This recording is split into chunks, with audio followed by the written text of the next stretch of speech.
कर्नाटक में हमारी जो सर्वेस थी, हमारी जो पोलिंग थी,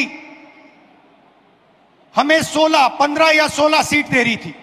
ನಮಗೆ ಕರ್ನಾಟಕ ರಾಜ್ಯದಲ್ಲಿ ಲೋಕಸಭೆಯ ಚುನಾವಣೆ ಸಂದರ್ಭದಲ್ಲಿ ನಾವು ನಡೆಸಿದಂತ ಆಂತರಿಕವಾದಂತ ಸಮೀಕ್ಷೆಯಲ್ಲಿ ಖಚಿತವಾಗಿ ನಮಗೆ 15 ರಿಂದ 16 सीट ಬಂದೇ ಬರುತ್ತೆ ಅಂತ ವಿಶ್ವಾಸ ನಮಗಿತ್ತು। हमारी पोलिंग के मुताबिक 16 सीटों में हम आगे थे, हमें जीतना था। ನಮ್ಮ ಒಂದು ಆಂತರಿಕ ಸಮೀಕ್ಷೆ ಸ್ಪಷ್ಟವಾಗಿ ನಮಗೆ ಹೇಳ್ತು, ಕರ್ನಾಟಕ ರಾಜ್ಯದಲ್ಲಿ 16 ಲೋಕಸಭೆ ಸೀಟ್ಗಳನ್ನ ನಾವು ಗೆಲ್ಲೇಬೇಕಂತ ಹೇಳಿ। और हम जीते 9 में। ಆದ್ರೆ ನಮಗೆ ಫಲಿತಾಂಶ ಸಿಕ್ಕಿದಾಗ 9 ಗೆಲುವಾಗಿದ್ದು।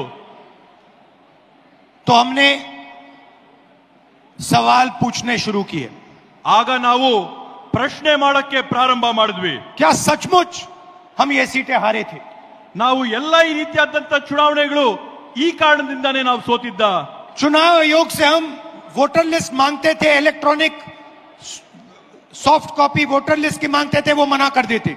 ನಾವು ಚುನಾವಣೆ ಆಯೋಗದಲ್ಲಿ ಮನವಿ ಮಾಡ್ತಾ ಇದ್ವಿ, ನಮ್ಗೆ ಡಿಜಿಟಲ್ ಕಾಪಿ ಕೊಡ್ರಿ ನಮ್ಮ ಮತದಾರರ ಪಟ್ಟಿ ಅಂತ ಹೇಳಿ ಮನವಿ ಮಾಡಿದಂತ ಸಂದರ್ಭದಲ್ಲಿ ಯಾವಾಗ್ಲೂ ಕೂಡ ಚುನಾವಣೆ ಆಯೋಗ ಆ ಮನವಿನ ನಿರಾಕಾರ ಮಾಡ್ತಾ ಇತ್ತು। वीडियोग्राफी मांगी, उन्होंने नहीं दी और फिर कानून बदल दिया।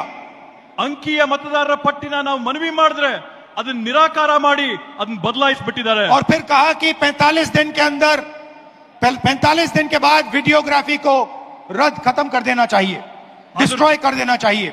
ಅದ್ರ ಜೊತೆಗೆ ಹೊಸ ಆದೇಶನ ಹೊರಡಿಸಿ ಚುನಾವಣಾ ಮತಗಟ್ಟೆಗಳಲ್ಲಿ ರೆಕಾರ್ಡಿಂಗ್ ಆದಂತ ವಿಡಿಯೋನ 45 ದಿನದ ಒಳಗಡೆ ಹಳಸಂತ इलेक्शन कमीशन एफिडेविट मांगता है। ನನ್ನ ಹತ್ರದಿಂದ ಇವತ್ತು ಚುನಾವಣೆ ಆಯೋಗ ಪ್ರಮಾಣ ಪತ್ರ ಕೇಳ್ತಾ ಇದ್ದಾರೆ। मुझसे कहता है कि मुझे ओथ लेना है, ओथ लेना है।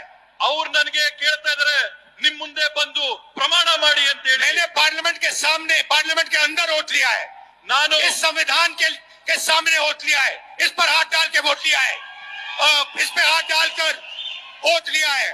ನಾನು ಸಂಸತ್ ಭವನದಲ್ಲಿ ಪ್ರತಿಜ್ಞೆ ಮಾಡಿದ್ದೀನಿ।